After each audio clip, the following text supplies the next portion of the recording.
All systems go. Clear for liftoff.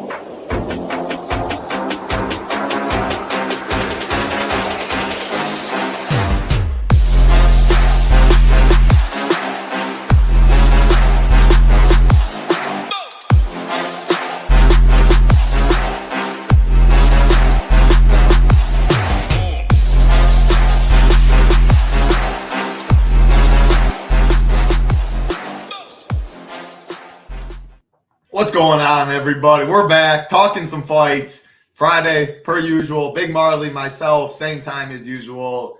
Not the same card DFS-wise as we usually have, though. I wrote in the slate plan. It'll be up after the show. I have everything done. I like talking to Big Marley, though. He changes my opinions on some things.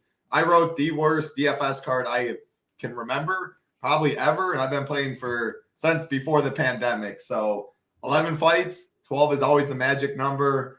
One below that always sucks. And then, man, you go look at these favorites.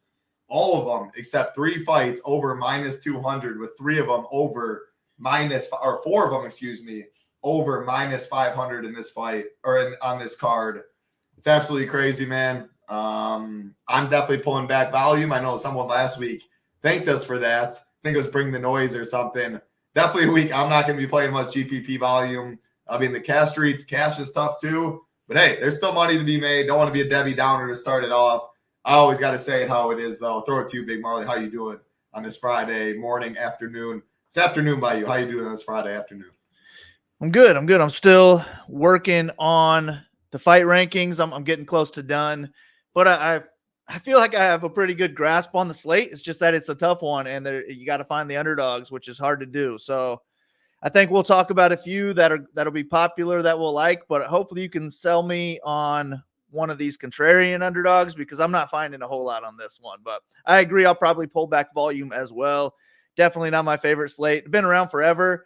Saying it's the worst one ever would be makes me not even want to play, I guess. But I mean, you're probably not wrong. It's got to be up there with all the salaries, with all the, or I guess the lack of live dogs on this card. But hopefully we can talk it out. Find some plays that we like.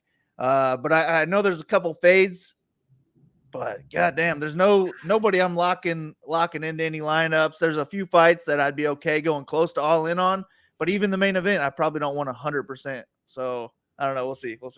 Yeah, we'll talk through it for sure. I mean, our ownership, I will say, so projections ownership are on the site right now. If you're a Shipping Nation member, pull up the projections. It'll be easy to sort. We'll say a lot of them out loud as well. But this is a game theory card more than anything. When I say the worst that I can remember, yeah, maybe there's been, very rarely do we get 10 fights. So pretty much 11 is like the worst number we get. Pre-pandemic and stuff, we were getting 14, 15 a pop every single weekend. So in that aspect, it's the worst. And then, yeah, we're talking favorites. So how I like MMA. When I play, I don't want to be holding hands with 100-plus people. I want less than 10 or something. When you win, how much do you win? And when I'm saying the worst, like, it just feels really hard to get different on this slate. And there's only so many combinations with 11 fights. You have to do some really crazy stuff. Play some of the awful dogs down there, which I feel like is lighting money on fire. Hey, if you want to get different, you're probably going to have to do that. Fading the main event, which I do think is viable. But the mid-tier, there's only 2 fights in the mid-tier at 8,400, 7,800, and then 8,300, 7,900. Minus 1,400 to finish. So on a card with lacking dogs and lacking value, only 11 fights and only 2 mid-tier fights, which you have 85 to 7,700. You're pretty much forced to play that fight in a lot of lineups. But I do agree with you. If you want to get different, you can fade the main event.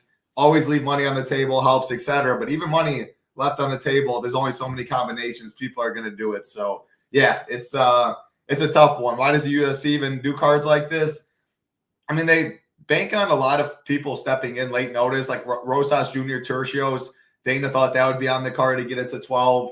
Short notice replacements, add-ons. Like, I think they expect to get to 12. They have to fill one, though. UFC 299 coming up. UFC 300 coming up. Just had a big pay-per-view. Sometimes he's at the Apex, which this is at the Apex. Early start time, 1:30 Eastern. Whoever they can find, they need their contract, throw them in a fight, get it on to the next week is how I see it. Any thoughts, though, Marley, on that? On any broad slate overviews? I gave some of mine, but yeah, we'll go bottom to top like usual. Yeah, the UFC will still make their money. People will still be betting on this card, and they've shown that they don't care about us DFS players by pulling these guys after lock. So, yeah, I wouldn't expect them to make any changes for us. Yep, absolutely. Before we get into it, Ben's always in here. Sean Sullivan, Eddie, Takedown, Todd's in here. Cambro, yeah, we do. You got that right. A little stranglehold on the industry right there. Talking some MMA, talking some wrestling. AK Jeff's in here as well. Appreciate everyone hanging out. All we ask from you guys, like button, subscribe button. I know some watching live. A lot of you do watch on playback, though. Just right away, take 1 second out, hit that for us. Helps us out a ton. And if you do want to join us at the Nation, huge shout out, $20,000 in the Gulf Streets. MMA, of course, this week. We have a lot of weeks going on. NBA in full force.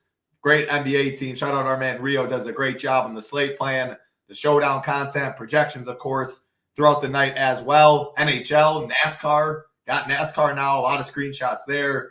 Those on Sunday. We have a quick hit video and content for that. College football we will have. MLB will be back before you know it. No better time. Head over to the Nation. Get in weekly, monthly, 6-month, and annual packages. Make sure to use that promo code HOOP15 to get you 15% off. And if you do join, definitely make sure to get in the Discord.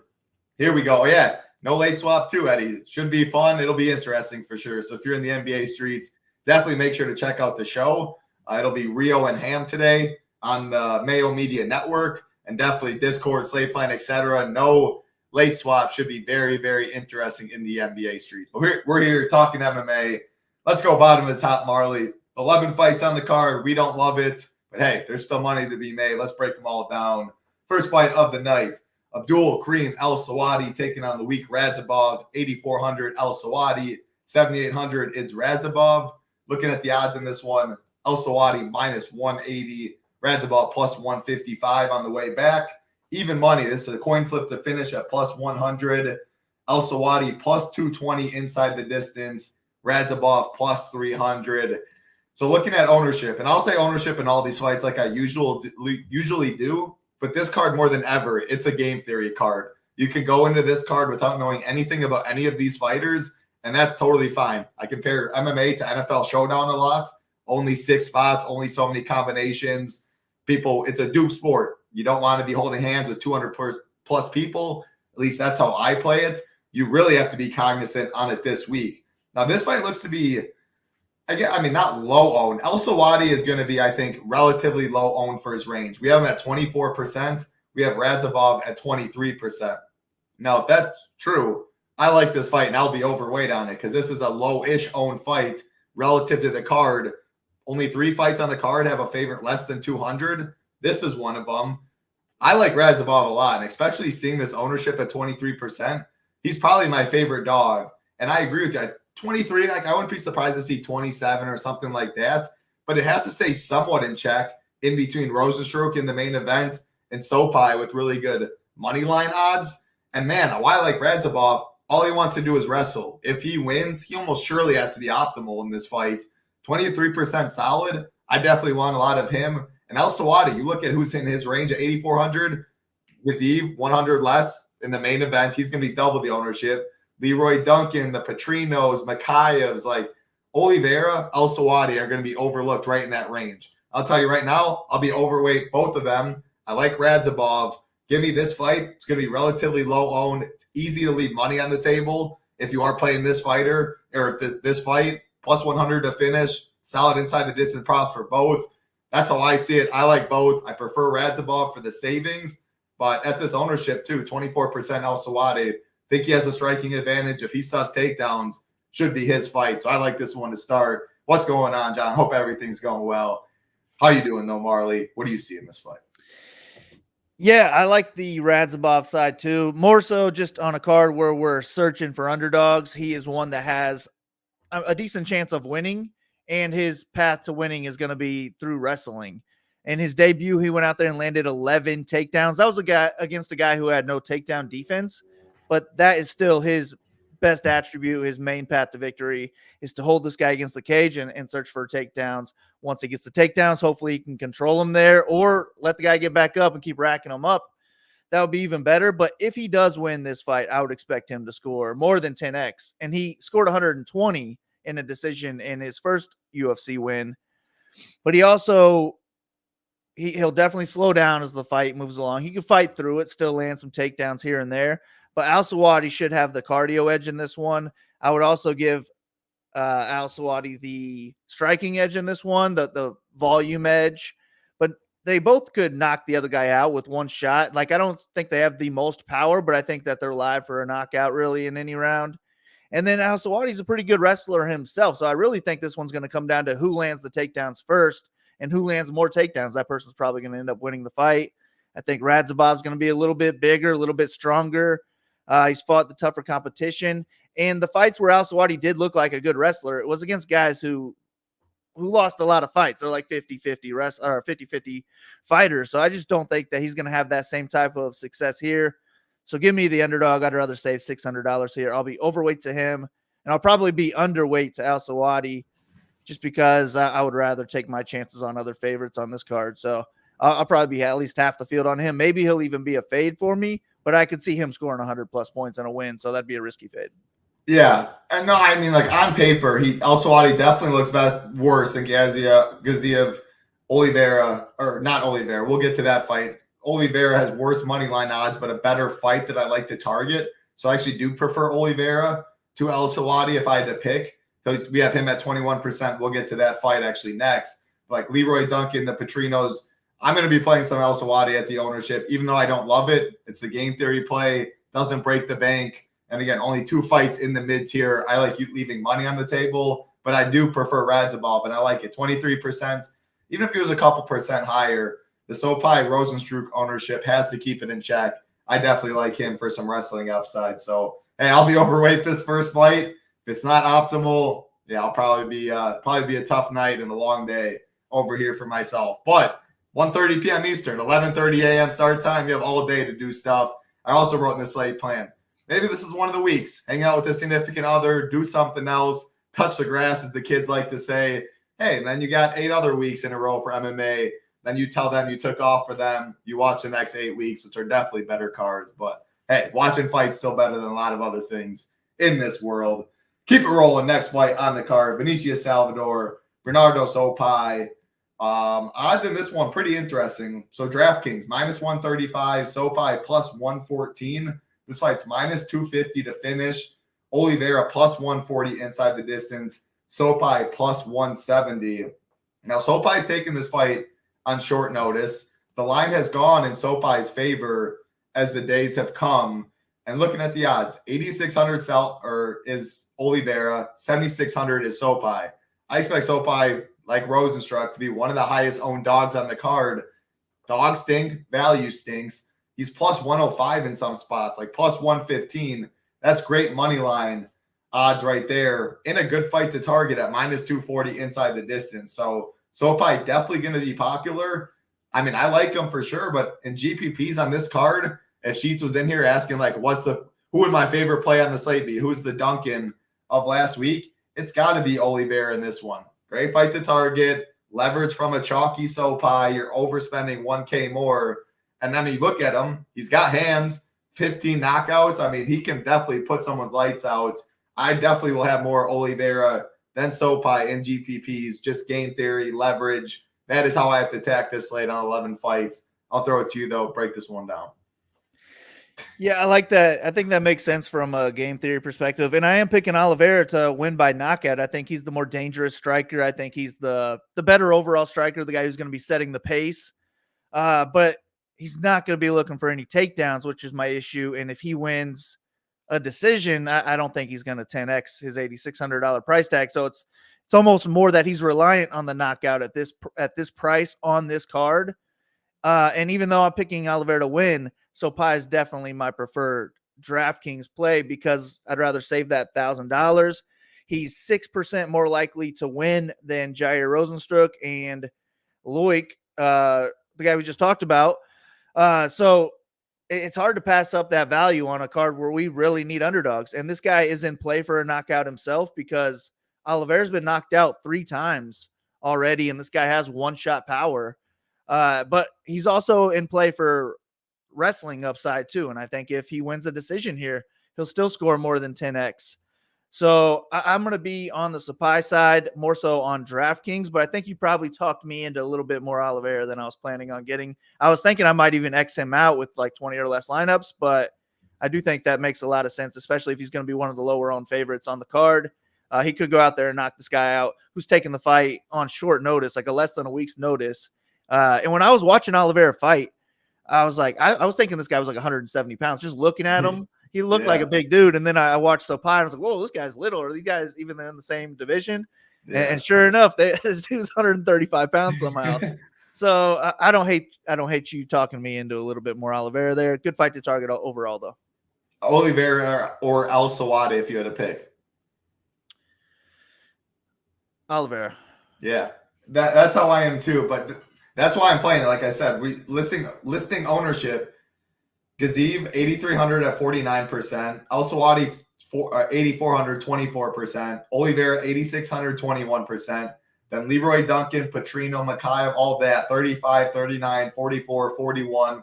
Like where the low owned fighters will be in that AK range. It's going to be Oliveira. It's going to be El Sawade. Sopai definitely a good play. Good play on paper at 7,600. If you play him though, like especially in 11 fights, maybe fade the main events.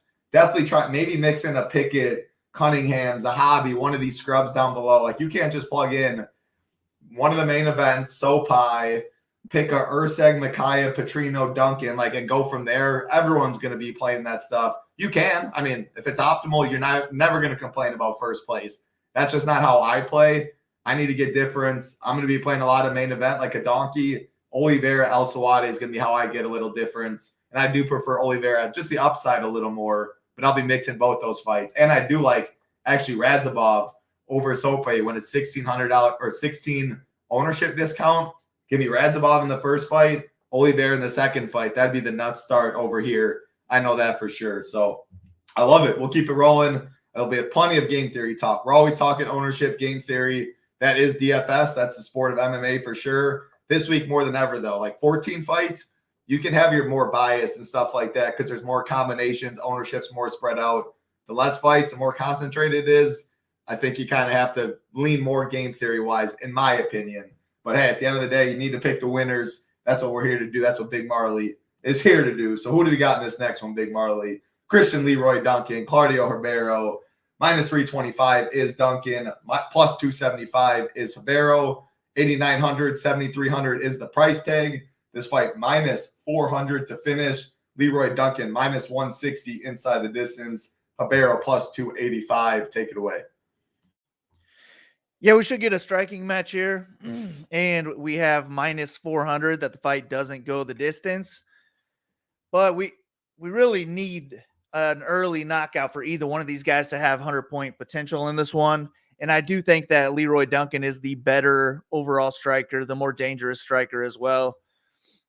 It's just that $8,900, we probably need him to get a first-round knockout, especially to compete with the Umar Nurmagomedovs and the other big favorites on this card.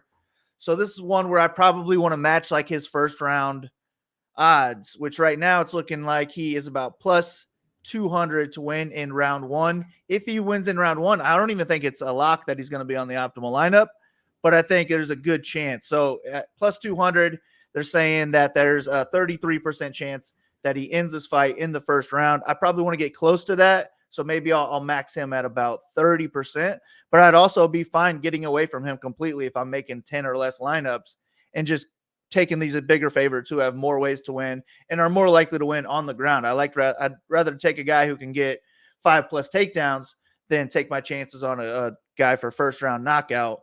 And it kind of takes Duncan a little bit to get started, in my opinion, too. So I feel like he gets a knockout in the second or the third round, and that's probably not enough. And then on the Ribeiro side, I really don't think he has any advantages in this fight. Maybe one-shot knockout power. But at $7,300, if he gets that one-shot knockout power, he's probably on the optimal lineup. So I'll get a little bit of Ribeiro. I don't like it. It's just because we need underdogs, and he's super cheap. He helps me get up to the other favorites that I like. So I'm thinking that I'll have a little bit more, I don't know about exposure to the Ribeiro side, but I'll probably have more leverage on the underdog in this one and just hope that he lands something wild in the first round and breaks the slate. Because if I'm going to be overweight to either one of these guys, and I got Duncan 30 or so 35%, I think. 35 and 19 you got. Yeah, I just don't see me being overweight to 35%. So Yeah. I'll be underweight to Duncan, overweight to Ribeiro.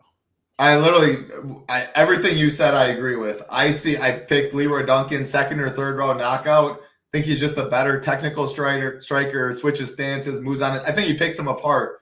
But if he picks him apart and gets a second round knockout or third round knockout, he's competing with Potierino for 100, or Potierino's 100 more, Mokaev's 200 more, Urtshul's 300 more, Eric Anders. Like, there's a lot of very good 9K options up there.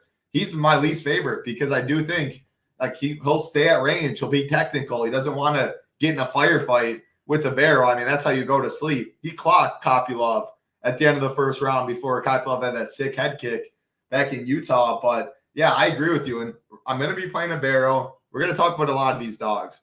I want to target the dogs that I think are somewhat live to win and are in good fights to target. That is this fight. Minus 400 to finish. Dude's got all the power in the world. Muscular, strong. If he lands on the chin, you're probably going down. However, the longer the fight goes, he's going to slow down. Leroy Duncan mixes up the kicks at all levels. Like, he's going to get picked apart the longer it goes. I like Potierino more than Duncan. I like Mokaev more than Duncan. I like Urtshul more than Duncan. I like Harero more than Alex Perez. I like Harero more than Matt Schnell. And I like Harero more than Tyson Pedro. So I'm naturally going to get some. I don't love it. I still think Leroy Duncan survives the first. I mean, maybe he lands like 22 significant strikes, a slower first, picks it up second or third, and Ribeiro gasses.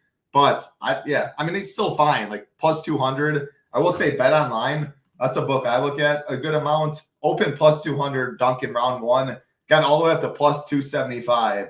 So some money coming in how we see the fight too. First round more competitive. I think Leroy probably doesn't get a first round finish.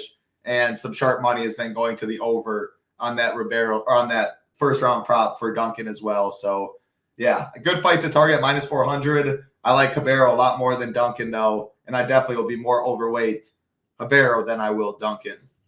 What's going on, Hebrew Cheetah? Appreciate those words. Watching on playback. Hey, watch out or watch him on the NBA show today with our man Ham on the ship or on the Mayo Media Network. Friday with the fellas. Let's ship it. What's up, David? I like that fit in that picture too. Hope you're doing well, man. Good to see you. Let's keep it rolling. Next fight on the card. Another good fight to target. I'll take that back. Bad fight to target for me. Javid Basharat, Ayman Zahabi. Now I was looking at the different fight. 9,500 is Basharat. 6,700 is Zahabi. Looking at the odds in this one, huge favorite is Basharat, minus 800, plus 550 on the way back for Zahabi.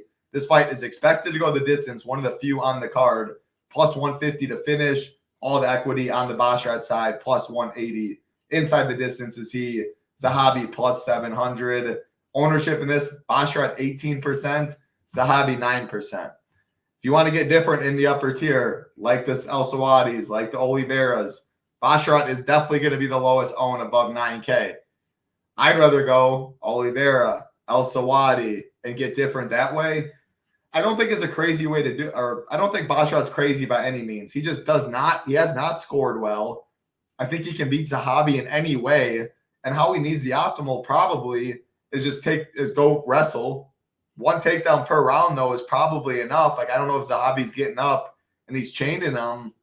Yeah, you can paint a picture where Basharat's optimal. And at this percentage, maybe you do try for it. 20 teams or less, I'm not going to, though. And to be honest, I'll get my whole thing. I'm going to be more underweight on the Umars, the Kleins of the world, and just hope Urtshul, Mokaev, Potierino, those guys outscore them because it's easier to get different when you leave 500 on the table, 600, etc., dropping from those guys, hoping they get outscored, which I can see on this slate. And again, I said from the beginning, I'm not going to be playing these bums. I'm playing a lot of the main events. You can only eat so much chalk. You got to pick some pass to get different. That'll probably be my pass, leaving money on the table from the top guys. But Basharat, definitely my least favorite. However, he's low owned. So if you want to play him to get different, I definitely won't say no on this card. Break it down. Yeah, I agree. I'm just going to try and fade this fight completely. I think that Basharat is better everywhere. Offensively, at least, I think he's going to be the better striker, more dangerous striker, better wrestler. But if there's anything that Zahabi is better at, it's just defense, just avoiding getting hit and avoiding getting taken down. Being boring.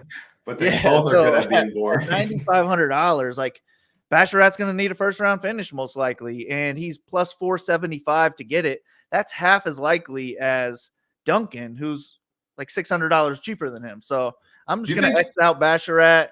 I'll try and get different in other ways. I think leaving salary, what you were talking about, makes a lot of sense. I did a hand built lineup, and it had Umar in it, and I was like, well, now I got to hand build it. I got to take him out, put Potierino in, just leave that salary. That'll make me different. Yeah. I'll do the same thing with Mokaev and Urtshul. So I was like, yeah, that's the way I'm going to get different on this card. But at the same time, I also want a lot of Umar, so I'm not sure. But all I know is that it's going to be so hard for me to click on Basharat. And then I think Zahabi's only live for like a one-shot knockout. But I just don't think that it's very live, and Basharat's just so damn good. He's hard to hit himself, so I'm just going to avoid this fight. I would put it as a rare 1-star on the fight rankings, but I think I got to keep it as a 2-star. Because if I put it as a 1-star, I'm like recommending you don't play this fight. But for me, it's just I'm not going to play this fight. But I think there's paths to the optimal lineup with it. So if you're making 150, maybe take a couple shots on it type thing. But yeah, give me Basharat to win a decision here. Probably score 70 points or something like that. Yeah, this will be the lowest owned combined fight on the card in terms of ownership. When you add up both opponents, this will by far be the lowest. So just naturally, as a 11 fight card that's already different, hard to get difference, playing this fight, getting overweight like Sheets, he's not in here right now. He'll probably be overweight this fight just because when he wins, he wants $100,000. He doesn't want $5,000. This is how you get there. I still hate Zahabi, like 9% paying the rake is how I see it. Sean V's on the other side. I'd much rather go the Basharat side. I don't think he's just first round knockout. What about he really does put on the wrestling shoes? He gets a late 3rd round finish after 10 minutes of control time, a couple takedowns. I still don't even know it's enough at this price tag, but it has a chance, I think. I don't think it's just one or bust. Do you think so? Or do you think it mainly stays on the feet? Yeah, I mean, I don't think he's like a chain wrestler type. I think he could mix in, 3+ takedowns, 3 to 5 takedowns, I would say. Maybe have 5 to 7 minutes of top control time, but he's the better striker too, so it's not like he needs to do that here. Better everywhere. It's hard to rely on that happening. And even if he does, I feel like his ceiling's like 100 points, and that's probably not enough at 9,500 with these other guys in his range. Yeah, he hasn't broke 100 in his 3 UFC wins. So, yeah, not a fight we like at all. But, again, hard to get different. Going to be very low owned. If you're jamming chalk, you land on one of these guys that gets you different. It's MMA. Some random stuff. We just saw Eric Silva step back, tore his MCL 8 seconds into the fight last week. I mean, anyone will get a big score if you're going against someone with one MCL. So, crazy stuff can happen. See it all the time in the sport. But a fade for us. We'll keep it moving, though. Appreciate everyone hanging out. I say it a lot. We really do mean it, though, just like we do appreciate that like button a ton. And if you want to join us at the Nation for MMA, NBA, PGA, NASCAR, NHL, MLB coming up soon, projections for all the sports, core reports, slate plans, everything you need for one low price, weekly, monthly, 6-month, annual. Can't beat the deal in the industry. Hey, you look at other spots, 2, 3, even 4 times as much price for these. And I'm a little biased maybe, but I think content's even better over here. Hoop 15 gets you 15% off. A lot of long-term winners that have been contributing content or members in the Discord. Very sharp players in there as well. Been doing it for a long time, trying to give you the best info. Discord, huge piece of our process as well, or our content as well. Let's keep it rolling, Big Marley. 11 fights, still got a lot more to talk about. Ludovic Klein, AJ Cunningham, another monster favorite, 9,600 is Klein. AJ Cunningham, short notice, 6,600. Klein is sitting now minus 1,000. Cunningham plus 700 on the way back. Minus 400 for this fight to finish. Klein minus 350. Cunningham plus 900. Klein is plus 125 to finish in round 1. Looking at the ownership in this one, we have Klein 37, Cunningham 7%. My quick one, I kind of talked about it last fight. No Cunningham for me. If you play him, he's going to be very low owned. Again, I won't be getting different that way. Klein, great play for sure, but I'll put in Klein, build a lineup. Drop Klein down to Potierino. I just left 600. The Klein lineup might be duped 60 times. The Potierino lineup might be duped 30 times. Whatever it may be, that is how I'm going to get a little difference. I'm going to be underweight the Umars, the Kleins. I don't like Basharat I have nothing bad to say. I mean, nothing at all. Your butt will be clenched. You hope in that first minute it's not a knockout like Naimov broke the slate. But it's easier to get different leaving money on the table, and it's hard to leave money on the table when you play Klein or Umar. They'll be in my pool. I'll cap them. I don't have a hot take on this fight, though. What about you? Yeah, I don't love it, and I actually started with this as a 2-star, but with Klein, his line keeps climbing as well, and he's now plus 125 to win in round 1. That's a 45% chance that he ends this fight in the first round, and that's going to come with a knockdown most likely, if not more. Man, Cunningham strikes me as a guy who would fall multiple times in the first round, to be honest with you. Yeah. But the one thing I liked about Cunningham was just his pace. Like on the Contender Series, he threw 285 total strikes, and he shot for 3 takedowns. The only issue is he landed none of those takedowns, and he only landed 69 of those strikes. So now he's got a tougher matchup against a more dangerous guy. Klein is not a high-volume striker. He could mix in wrestling if he wants to, but I think he's just looking to knock this guy out. Probably will at some point. It's just if it doesn't happen in the first round, he's not going to make the optimal lineup. So I would say I'll cap it at his first round, but 45%, that's a lot of Klein. And the only reason I would want that much is to get different from the Umar lineups. I just think he's a good pivot away from Umar. And if he does win in the first round, I'm not convinced it'll be as high, as big of a difference as you have 55-37. But again, I don't say much because you've been way better at me than ownership this whole time. But I wouldn't be surprised to see if you take 5 off Umar 50 to 42, the $100 savings. I wouldn't be surprised because that round 1 prop is very good. It's better than Umar's. Minus 400 to finish. I don't know. I mean, now that he's a minus 1,000 favorite, I do think Umar's more expensive, but I think it might be a little closer. I actually had it wider, but wow, I was a little short at the end, and I started adding on to some people, and I think I added 6 or something like that to Klein. And here's why. When Klein wins, he scores 86, 76, 70, 104. Even in his decision losses, he's not going to score more than 70 points in those. But when Umar wins, he scores 112, 105, 105, 114. So I think we get the game log watchers and just the name Umar Nurmagomedov alone. I just think so many more people for $100 more are going to try and figure out how to get to Umar instead. So I actually think it would be wider rather than closer personally, but I could be wrong. And it was that first round line that really talked me into moving him up in the ownership. But yeah, if he doesn't get it, he's not going to be on the optimal lineup. So I'm definitely okay going underweight to Klein. I don't want any Cunningham either. I'm just going to X him out. I have a hard time seeing him win this fight. So there's a less of a player pool that I have to worry about. X him out. Not going to get any of them. And I don't even really think he's live to win. And what's his path to victory? Probably just it goes to a decision. He lands 20 more strikes, but he threw 100 more strikes, something like that, and it's a bad decision. He outpoints.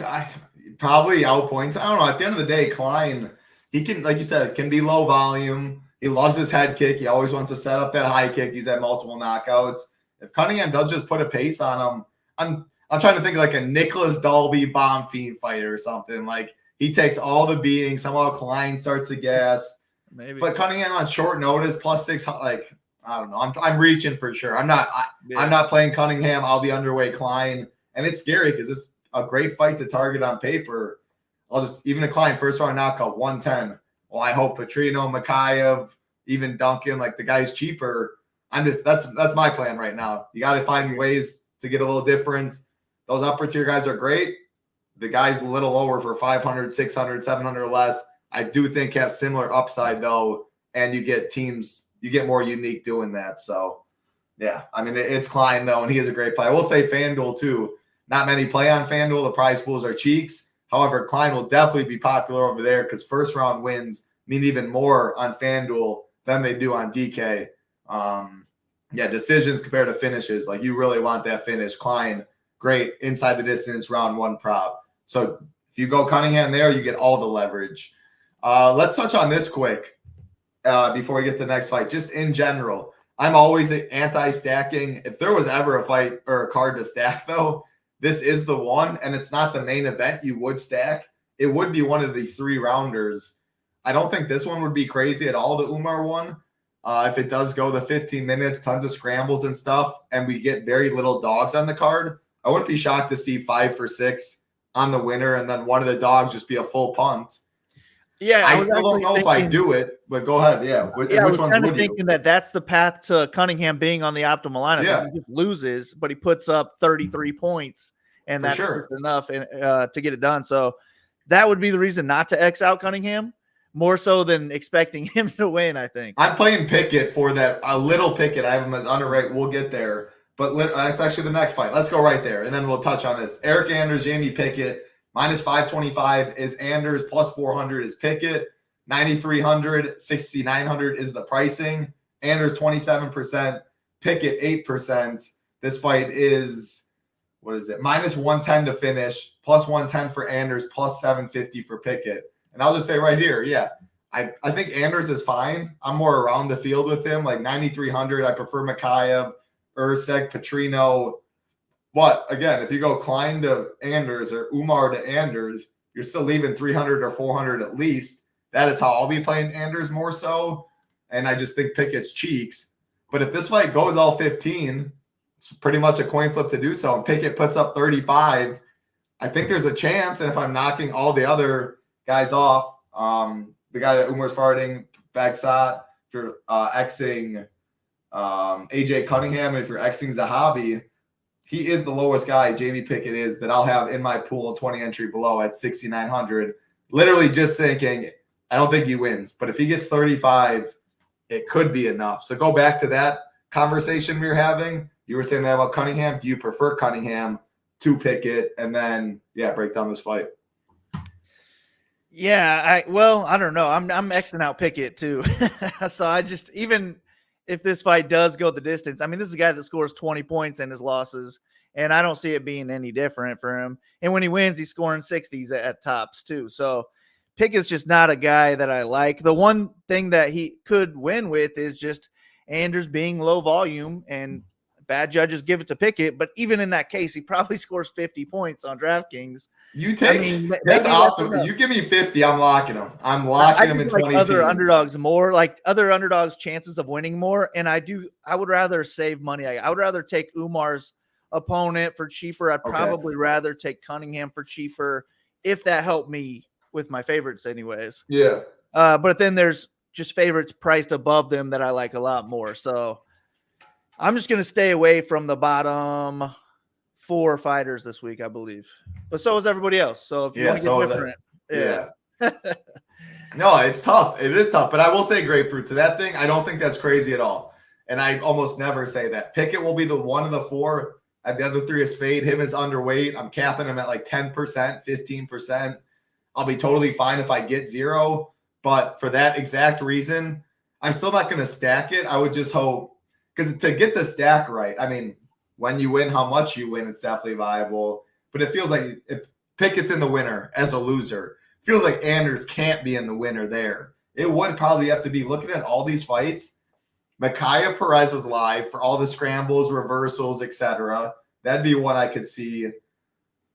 I think the other one probably is the Umar fight. And I mean, Umar's that guy. I'm not going to be playing Elami Elmakan. Like, anyone Umar fights pretty much, no thanks. He's gonna do his thing. But the fight could go the distance on the ground, scrambles, etc. The dude is a solid fighter. I think those are probably the 2 fights I could get to stacking. Like, I don't think you can do a mid-tier. Al-Sawadi, Radzhabov, Oliveira.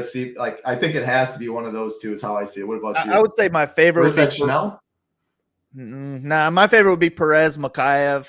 Just hoping we'll get there. But I would actually say if I'm making 150 lineups, I wouldn't stack once, to be honest with you. I just don't think there's any stackable, like 160 point total fights in this one. But I would say it would be Mokaev Perez, where Mokaev just, or I guess Perez, I guess either one of them could land like 5+ takedowns in that one and lose with a lot of points. That'd be my favorite. Umar would be second, I think, if I had to do it. And probably. Travis comes in. What is this slate? We're locking 50 points. This sounds gross. We're talking stacking. Yeah, it's not a good card, man. I'm talking locking Jamie Pickett's 50 points. You know it's not bad. And that would be 20 teams or less. It's not like I'm that confident he'd be optimal. But yeah, let's get back to it. That was a good talking point. And then so Pickett, I'm fading. Anders, it's hard to pay 9,300 for Anders. He's not a high volume striker either. He's got knockout upside.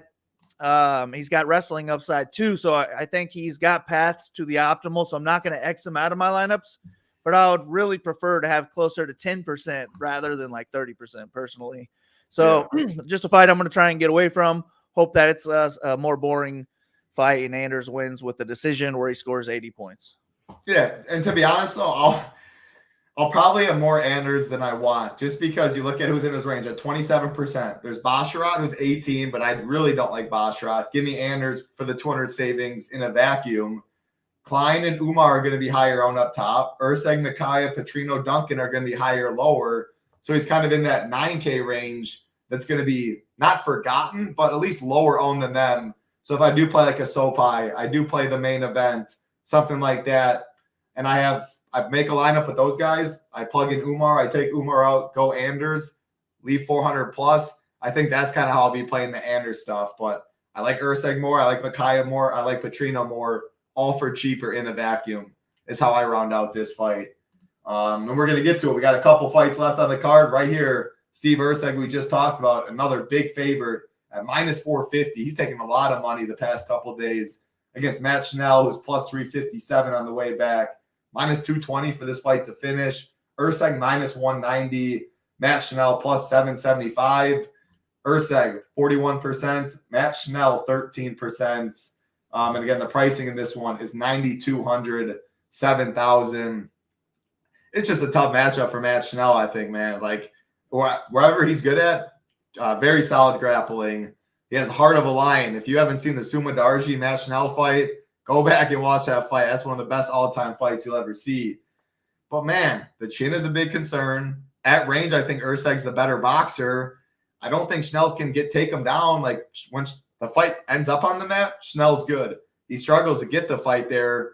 I think Urtshul's takedown defense, if he wants offensive wrestling, I think he can get his own takedowns. I think at range, the leg kicks, the jab, durability, I just think it's all Urtshul. The money, I agree with the line movements. People are seeing it the same way. I'm still going to have some Matt Schnell because I'm not playing Zahabi, Cunningham, Almacan. He's 13%. Pretty high-paced fight, I think. But, yeah, I mean, Urtshul is definitely the move for me on this one. Break down this fight, then compare Urtshul to Mokaev, Potierino, Duncan, Anders. Potierino, Duncan, Anders. Okay. Yeah, I think this is actually a much closer fight than the odds indicate. Okay. But it's really, damn, minus 190 Urtshul inside the distance. That implies he's going to finish this fight like just over 65% of the time. Like and he'll probably have some volume leading up to it. He can mix in takedowns too. So, man, on paper, Urtshul makes a lot of sense. And I was kind of trying to talk myself into going underweight on him with all this line movement going his way. I feel like ownership kind of comes along with it. But looking at all that, that's going to be hard to do. Because I definitely want some Urtshul. Schnell is not very durable. He's been finished like 5 or 6 times. I think 5 times in the UFC. He's been dropped 5 or 6 times at least. He was knocked out with a punch on the ground. So that's not great. Urtshul is a very technical striker. He's got decent wrestling as well, and he can grapple. He's good at everything. But if this fight goes the distance, man, I think Schnell is really close to him skill-wise in the striking department, the wrestling department, and the grappling department. It's really just the durability that leads me into thinking Urtshul wins this fight like 75% of the time. I think he's probably a slight favorite if we turned off injuries and submissions. I mean, not injuries, knockouts and submissions. Urtshul's still probably a slight favorite in this one, but that's what's leading me into probably going overweight to Schnell in this one. He's cheap, probably the cheapest I want to go. I really don't think he has any ceiling, but he's in play as a live dog who can score close. That's all you need. Yeah, live dog. So I'm going to get a little bit of Schnell for that reason. But yeah, everything is pointing to Urtshul being a really good DraftKings play, especially with that minus 190 ITD line. If that goes down closer to pick him, then my ownership or exposure would go down with it. Because if Urtshul wins a decision, you don't want him. Yeah, I don't think we want him. He opened minus 135 inside the distance. He got hammered at minus 190. Yeah, so I don't know what I'm going to do on the Urtshul 55. side, but I know that Schnell is going to be kind of my contrarian leverage underdog in this on this card, and I will be overweight to him. I don't feel good about it, but I do just think that the skill department's a lot closer than that line indicates. Yeah, no, I will too, just because you kind of said it, like you're not playing any of the 4 bums. I'm going to have a little Pickett, and he's the next high or next lowest price on the card at 7K. I'm just naturally 13%. I'm going to have overweight. I'm going to have some match now. Yeah, solid all around. Urtshul and him, I look at pretty similar. The durability, and I just think Urtshul is, the takedowns, I think he can get takedowns. Schnell's fine off his back. I just don't think Schnell has the offensive takedown skills, I guess. And Urtshul's very good defensively sound. Long, he's strong, solid trips himself. Yeah, I think it's Steve Urtshul. But I will have some Matt Schnell. There's no doubt about that. How do you rank him? 89 to 73. Let's go. Oh, man. All right, so I think my 2 favorites are going to be Mokaev, Potierino, actually, with Urtshul right there. Probably third, though. But I was debating. You could change my mind to Urtshul being first. Really, so those are my top 3. And then I'm going to be Duncan Anders. To be honest, I was debating. So you got to check out the core report at Ship It. It will be up. But I was debating 2 of these 3 guys, and I could not figure out which ones. I do have, I think, where I'm going to end up.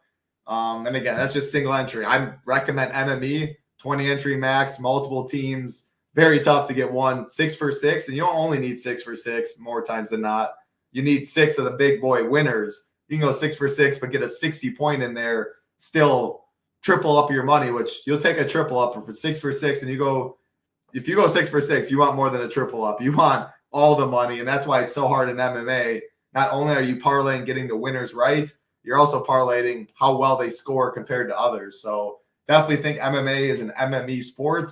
And just right there, debating 2 of those 3, I don't know which one, Urtshul, Mokaev, Potierino, who scores the most, who scores the worst. On paper, I love them all, though. So give me Urtshul. Talking right into this fight, though, this next one, I'll let you take it away. Umar Nurmagomedov taking on Basharat.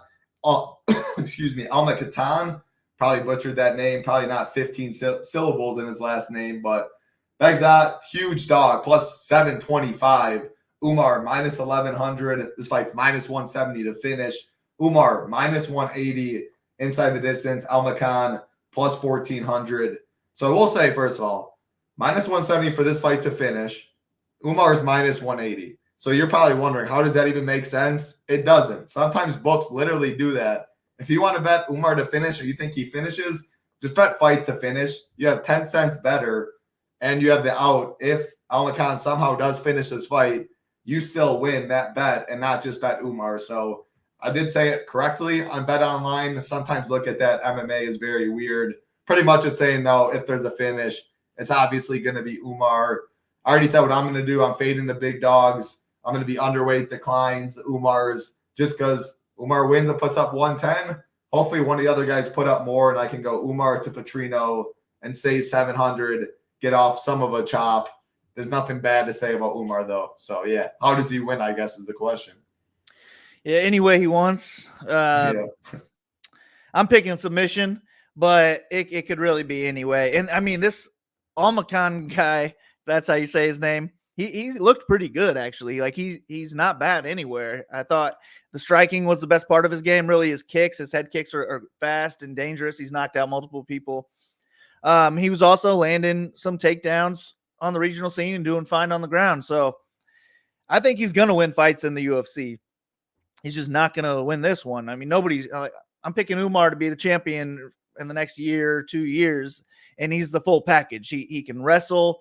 He can wrestle hard for the whole fight. He can land 10 plus takedowns if you want. He could submit his opponent in the first round, and he can knock out his opponent in the first round, or he could outstrike him for 3 to 5 rounds too. So, like, there's nothing not to like about Nurmagomedov, except on this slate, $9,700. It's a lot to pay, and it's hard to get there with the underdogs on this card too. So that's really all there is not to like.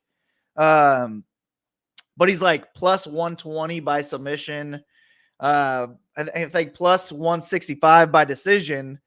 So that's where you're really going back and forth. If he wins by submission, does he do enough wrestling leading up to it? Like if it's a first round He gets a takedown, couple strikes on the ground, locks up a sub, scores 98 points. That's going to be like too quick, not score enough. But if he wins a decision here and he racks up 15 takedowns in the process, he could score 140. So I don't really know what the heck is going to happen here. But I think my original plan was to go heavy on him because I like him so much more than Klein and Basharat and Anders. But I think, leaving money on the table and going Ursig or Mokaev or Potierino in those lineups where you could afford Umar kind of makes more sense. You'll have a chance at winning $100,000, whereas any Umar lineup with zero money left on the table, it's going to be duplicated most likely. So, I think you probably end up talking me into going underweight on this card and hoping Umar wins and scores 105 points, and that's just not getting there. But I'm gonna fade the underdog in this one, and it's Umar or pass. I would say for cash, I would want to lock in Umar. I don't play any cash anymore, but I was talking to you last week. Like I can see me getting back into it, and then right as we're talking, Rosas gets the fight canceled. I'm like, screw cash.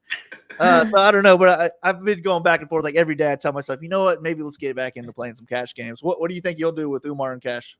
Yeah, he's definitely not a priority. I'll tell you the two for sure that are locks is Sopai. 70 for me right now, 7,600 at that money line plus 115, and then Gaziev in the main event at 8,300. But I'm not sure my builds. If I can get Umar, great. But like, just say I was 100 over with the Umar build, I would definitely be fine with Klein. And I was building some cash teams. It's tough this week in cash too. I'm also going to Mokaev, Ursig, Potierino, etc. So it kind of going to try and fill out my other spots where I feel comfortable, and then what in the upper tier. I'm good kind of going to there last. But right now it's tough. I obviously will have 3 cores at chipandnation.com for cash. Right now I only see 2 locks though, and that third could definitely vary, but I don't think anyone in the upper tier is a lock right now. It's a tough week though in cash though. I just feel like he's a safe win, and he's also like a safe floor where I'd be surprised if he went out there and scored less than 70, where for sure Klein, Basharat, Anders, Ursig, any of them win a decision. I feel like 60 is more likely than 100 from those guys. But if Umar wins a decision, I feel like he's still scoring 100 plus points. No, the floor is as good as it gets. Floor ceiling combo is insane. It's comes down to the price, 9,700. And if you're playing him, that means you probably need to punt. You're looking at his opponent, Zahabi, Pickett, Cunningham, Schnell. Like, it ain't fun clicking any of those names down there too. So it's definitely a tough week in cash, just like it is in GPPs. Pigdrick's talking about it. It's ugly, no doubt about it, though. We're happy to have you in here. Like you said, not Saturday night. I will say again, 1:30 Eastern is the fight. So if you got to set an alarm, most people will probably be up. But Saturday during the day, we get the fights.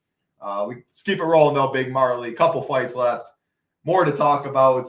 Next one on the card, Muhammad Mokaev, Alex Perez. Minus 310 I'm seeing on Bet Online for now, Mokaev.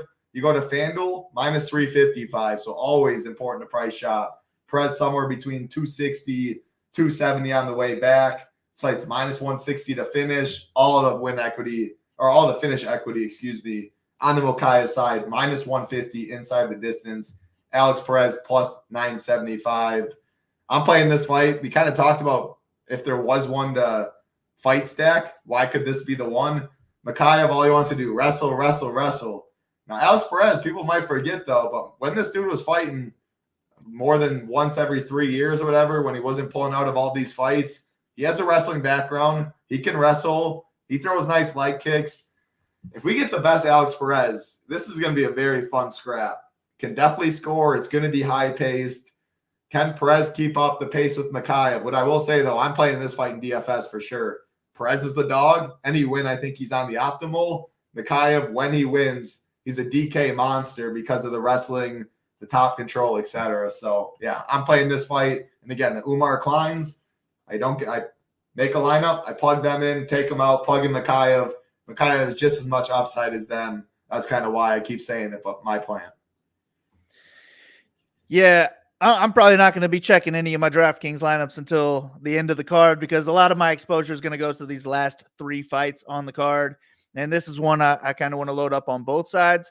More so Mokaev. I just think he fights a lot more. I trust him more. He's only 23 years old. He's going to get better every time out there. But he is a nasty scrambler on the ground. He's a good wrestler. He's got nasty submissions as well. Perez has been submitted 5 times already, like 70+% of his losses are by submission. And Mokaev, he's got like 60% of his wins are by submission. So I feel like we're going to get a Mokaev submission at some point in this fight. If Perez even shows up, like this guy hasn't been out of the first round since 2019. He's had 10 canceled fights since his last win. He made weight though. Everyone made weight. Everyone made weight. So he made weight, but if someone's getting pulled after a lot, it's gonna be fucking Perez. Man, I'm telling you. So yeah. I just don't trust Perez, but the skills, like they're there. I thought he was gonna be the champion. I think he fought for the title, and I'm pretty sure against Figgy. Yeah. And he had a couple nice low kicks. Like Figgy got him in the guillotine, but that fight, it was going to be a scrap, man. Perez looked solid before he got caught in round 1. People will just see that, but that fight was good. It was going to be good. And he's probably the better striker. Well, and that's what I don't know. Like, who is this guy that's about to show up? Is he the same guy? If he's the same guy, he's probably the better striker. And he's also a good wrestler, too. Maybe he's a better offensive wrestler. I'm not sure. But Mokaev is a better scrambler. He can be taken down and end up on top shortly afterwards. So I just trust the guy, Mokaev, more. But skill-wise, man, Perez is very live in this matchup. So I'll probably be overweight to him because I don't expect him to get too much ownership, whereas Mokaev will be 40+% owned, and it's going to be hard to get a whole lot of leverage there. But I think I do prefer just saving that money and going down to Mokaev. I like him more than Umar. So he'll be one of my favorites on the slate. And I could see me going like, I don't know, 60% Mokaev, 25-30% Perez, something like that, just being really heavy on this fight in general. But give me Mokaev by submission at some point. He probably grabs the neck. Yeah, no, I see it the same way. Perez is definitely live though. Like Perez or Matt Schnell if you had to pick for DFS. I actually think Schnell's more likely to win just because I don't trust Perez anymore. But if you told me we're getting Perez from old, then I would change my mind. I would say Perez for sure. But I would also say that if they both win, Perez scores more. Yeah, that makes sense. I lean Perez. I think, it's in my head. I just know what the old Alex Perez is, and there's a lot of unknowns on him. Whereas I'm back in Urtshul pretty good in this one, so I'll say Perez in that one. But I agree with your first thing you said. These last 3 fights, you're not checking your DK teams. These last 3 fights, this one, Potierino, Pedro, what you're going to talk about in the main event, I'm going to have a ton of these as well. So is the whole world, though. So it's not a hot take by any means, but a lot. If you're in first place, all your teams are done, but you're sitting up there without those 3 fights. Yeah, things might change. Just know that for sure. 2 fights left on the card. Next one on the slate, co-main event time. Should be a fun one. Vitor Potierino, Tyson Pedro, 9K Potierino, 7,200 is Pedro. Odds in this one, -305 is Potierino, +255 is Pedro. This fight's -275 to finish. Potierino -140 inside the distance. Pedro +350. Great fight to target. 2 big boys. I think Potierino's better everywhere, though. 26 years old, still making improvements. We know he can strike. Man, he's came to the UFC and showed he can wrestle, too. Very physically strong, heavy on top. Pedro, I think, has got to land a big one early. He's good on the mat, too. 5 submission wins, but I think Potierino's just so strong, and he's the one getting takedowns, if anybody. Potierino in this one for me. I'm going to have Pedro, though, because I hate all dogs. If he wins, he's got to score well. So that's why I'll be playing some Pedro. What do you see? Yeah, hopefully nobody clips you saying you hate all dogs there. But yeah, I know. I knew something was going to happen. But yeah, this is a fight I just want to be heavy on. Like, Pedro's dangerous. When he wins, he scores. He's never scored less than 96 points in a win, and he's usually 105 or so. And if he wins this fight, I would expect it to be a knockout or a submission probably early in the fight. If one of these guys is going to gas out, I'd expect that to be Pedro. And then I also think that Potierino is just more dangerous everywhere than Pedro. Maybe he's not as dangerous of a grappler, I guess, but he throws as hard of punches as anybody in the UFC. It's one of the scariest strikers when he's coming at you. And then he can also go out there and land 5+ takedowns too. So I don't really see Pedro getting off with his wrestling in this one. But either way, man, I think we're getting a finishing in this one. And if Pedro gets it, he's on the optimal lineup. If Potierino gets it, he's still got to compete with other people. But I'm just real high on Potierino. I mean, this guy is so scary. I think he's gonna hit Pedro a couple times. Pedro's not gonna like it, and eventually he's gonna go down in that first or second round. That's how I see it going down. And Potierino could land good volume leading up to it. He could also land 3 takedowns in the first round if he wants to. So I'll be on Potierino heavy in this one. Him and Mokaev, I would think, are my 2 new favorite fighters. I would have said Umar is my favorite before the show, but I think you talked me into Mokaev, Potierino being my top pay-ups on this card. But I'll also have plenty on the other side. Like, give me 30% Pedro as well, just in case he gets it done. If he gets it done, he's on the optimal lineup. I love it. Same thoughts here. Potierino for me. Pedro, if he wins, I'll have some for that. What's going on, Chris? Good to see you in here. Hope you're doing well. Hope you're doing as well as Crypto, my man. Next fight on the slate. Last one. Main event time. Shamil Gaziev, Jairzinho Rosenstruck, minus 177 is Shamil, plus 152. Again, bet online right here is Rosenstruck. Second fight in the mid-tier, 8,300, 7,900.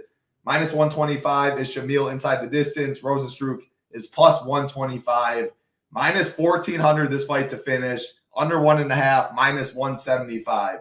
Now, looking at ownership, Big Marley, I was expecting a little more of a gap. So talk to me. So we got 49-46 with Shamil is a little higher owned. Shamil's taking some money throughout. It's like minus 155 early in the week. Wouldn't be surprised if it closes like minus 200. $400 difference. Again, value is tough, so I do see why it's 49-46. I was thinking somewhere like 53-43, something like that, which made me lean the Rosenstruck side. And again, this is all game theory. If I had to make a pick, I'm picking Shamil. Think he has more pass if he gets a takedown. Rosenstruck just doesn't do much. Obviously the touch of death, but Shamil, I think, wins the minutes. However, if we're playing DFS like we do, only 11 fights on a card, it's hard to get difference. It's got to be a game theory play for me. Rosenstruck has to be it because I think he'll be lower owned, even maybe lower owned than we have it right now. And again, make a lineup, plug in Shamil, drop Shamil, go Rosenstruck. That 400 right there could eliminate a lot of dupes. My pick Shamil, but I don't really care about the pick. I will have more Jairzinho was my plan. Talk to me, though, because if it's 49-46 ownership, I think Shamil probably wins. And as this favorite, I don't know. I think he'd be my preferred side. So I'm kind of torn right now. Either way, I know I want a lot of this fight. Yeah, definitely loading up. Minus 1,400 that the fight doesn't go the distance. Minus 115 that the fight ends in round 1. And it's our mid-range priced fight of the week. So you got to be close to all in on it. And the only way, in my opinion, not to use it is just to get contrarian. So I might have like some lineups where I could afford one, like a Jair Rosenstruck, but I'll get Loic instead or something like that. Just leave some salary on the table like we've been talking about. That's the only reason for me not to use it, but I do expect the winner to be on the optimal lineup. And Gaziev, especially if Gaziev wins, I think he has one of the highest ceilings on the card. And if he wins, I expect him to put up 95 plus points because in the first round, he is dangerous. He'll blitz his opponents trying to get the knockout. And when that doesn't work, he goes for takedowns. Like early, he'll go for like 5 quick punches. It doesn't knock the guy out, get a takedown, do all his work in top control, and he dominates the guys on the ground. And Rosenstruck is a striker only, so I think Gaziev could have a ton of success on the ground if he can get it there. But I'm not sold on his striking, and I'm definitely not sold on his cardio. Like, he's only been to the third round once, and he slowed down big time in that fight. And now he's got 5 rounds to work with. He's had a contender series fight, and then he came in and he beat the brakes off of Martin Boudet. And man, that Boudet fight, like, that was the most pathetic performance I've seen since like Cody Brundage. Like, no, all right, sorry, Cody, I've given him enough crap. But like Boudet goes in there, and I don't know if you saw the Sean Strickland Sneeko sparring match, but it looked like Boudet was going in there with the Strickland game plan. I'm gonna let this guy wear. He didn't even throw anything. He literally just ran around, did not throw anything. Like, why did he even show up? It looked like he was trying to pull like all right, let this guy wear himself out by hitting me, and then I'm gonna get him when he's gassed. And then he just couldn't handle what was coming at him. I don't think that was Gaziev just being so much better than Boudet. Like, just do a little bit of something, Boudet. Boudet was cheeks for sure. Yeah. So I think Rosenstruck is a better overall striker in this one. I trust him more after the second round. And he could blast this guy in the first round. I mean, the first 60 seconds of the fight and scored 126 points. So I don't trust Gaziev. I think he looked good in that last performance because Boudet had a terrible game plan, he was just horrible. And I don't think we'll see that again. I think his best work would come on the ground. This could be one where you got Jair, you really get smoked in the first round, but he hangs in there. But then Gaziev's huffing and puffing after that. And then I think the knockout's just a matter of time if that happens. So give me Rosenstruck to get a knockout. He's going to be my preferred play in this one. But if it comes in the second round, where like all of his points are going to come with the win bonus, whereas Gaziev could actually put up points with striking and takedowns. So if Rosenstruck goes out there, loses the first 2 rounds, knocks him out in the third round, that's probably not enough. Yeah, he probably scores like 50 points or something like that. So but that's that another reason. Round, yeah, that's another reason I won't go 100% on him. But at the same time, I do think he has the overall striking edge. He could knock him out in the first round if the takedowns aren't there for Gaziev.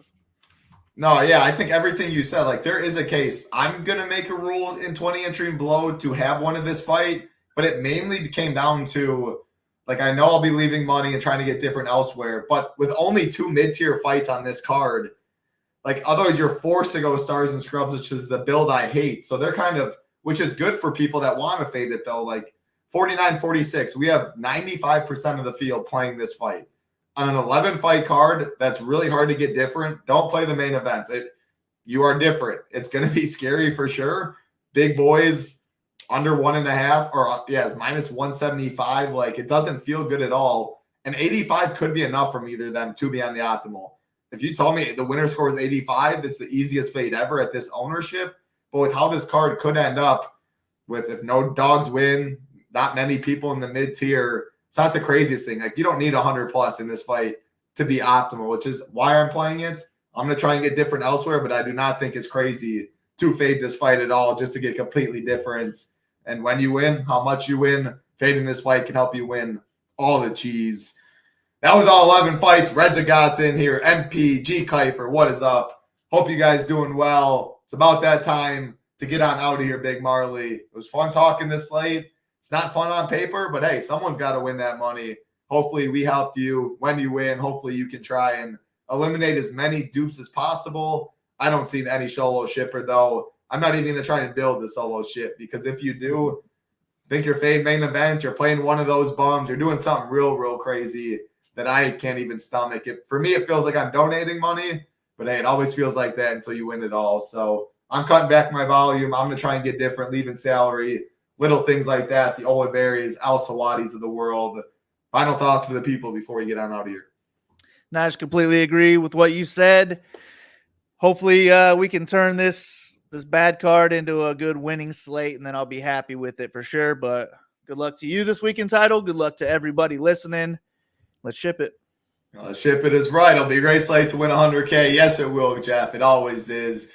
Appreciate everyone hanging out, watching live, watching on playback. Have a great weekend. Head over to shippingnation.com. Get in all the sports, golf, NBA, NHL, MMA, all going on this week, and NASCAR as well. Hoop 15 gets you 15% off. All MMA content will be up very shortly.